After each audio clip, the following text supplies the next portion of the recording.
2026 সালে কত টাকা থাকলে জাকাত দিতে হবে? আমরা কিন্তু অনেকেই জাকাত দিতে চাই না। জাকাত আপনাকে হিসাব করে করে দিতে হবে। এখন জাকাত আপনি কত টাকা থাকলে দিবেন? কত টাকা এখন বর্তমানে নিসাব হয়েছে? জাকাত হচ্ছে স্বর্ণ 7.5 ভরি এবং রূপা হচ্ছে 52.5 তলা, 52.5 ভরি। এই পরিমাণ মূল্য যদি আপনার কাছে থাকে তাহলে আপনাকে জাকাত দিতে হবে। যেহেতু স্বর্ণের দাম অনেক বেশি বেড়ে গিয়েছে, এখন কথা হচ্ছে রূপার মূল্য আমাদেরকে হিসাব করতে হবে।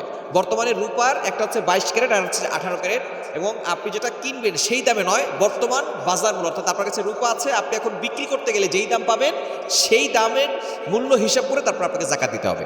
বর্তমানে এটা হিসাব করে দেখা গিয়েছে যদি আপনি 22 ক্যারেট রূপা 52.5 তলা বিক্রি করতে চান তাহলে আপনার আসবে 2,12,000 সামথিং কিছু আসবে, 2,12,000 টাকা সামথিং আসবে। আর যদি আপনি 18 ক্যারেট রূপার মূল্য হিসাব করেন তাহলে আপনার 1,72,683 টাকা আসবে।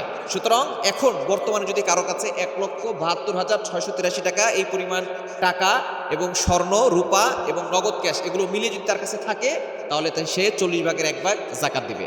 অর্থাৎ আপনার কাছে স্বর্ণ আছে একেবারে অল্প, সেটা নিসাব পরিমাণ নাই, আবার রূপাও আছে একেবারে অল্প, আবার নগদ ক্যাশ আছে কিছু, আবার দেখা যাচ্ছে কিছু ব্যবসায়িক পণ্য আছে। এটার বয়স যদি 1 বছর অতিবাহিত হয়ে যায় তাহলে এই 4টা জিনিস, অর্থাৎ স্বর্ণ, এরপরে রূপা, এরপরে নগদ ক্যাশ, তারপরে ব্যবসায়িক পণ্য যেগুলো আছে এগুলো হিসাব করে যদি 1,72,000 সামথিং হয় তাহলে আপনি 40 ভাগের 1 ভাগ জাকাত দিয়ে দিবেন। অর্থাৎ আপনি 1 লক্ষ টাকার 2,500 টাকা জাকাত দিবেন।